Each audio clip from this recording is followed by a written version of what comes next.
ملا یعقوب په توندو خبرو راوغورځېد. مریم نواز ته سخت پیغام. د سیمې فضا ولړزېده. د افغان میډیا درنو کتونکو سلام، ستړي مشئ، وخت مو پخیر.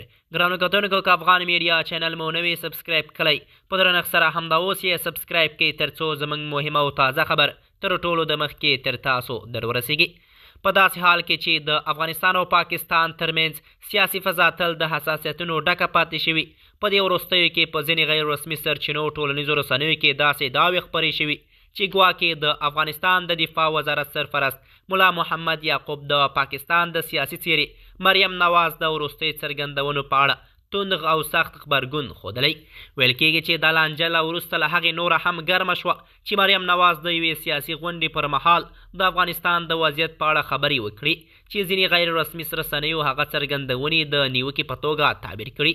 د ادعا شویو راپورونو له مخې ملا یعقوب په یوه ناسته کې په ډېر سخت لحن وویل چې د افغانستان په کورنیو چارو کې هر ډول لاسوهنه د منلو وړ نه ده او دا ډول څرګندونې کولی شي د سیمې سیاسي فضا نوره هم ترینګلې کړي.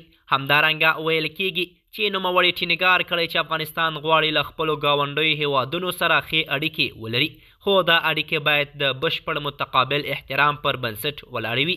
ځینې غیر تایید شوي سرچینې لا دا هم ادعا کوي چې د ملا یعقوب په خبرو کې دا پیغام ډېر واضح و چې د اختلافاتو د زیاتوالو پر ځای باید ډیپلوماتیکې لارې غوره شي، ځکه د رسنیو لارې توندې خبرې یوازې د فاصلو د زیاتېدو سبب ګرځي.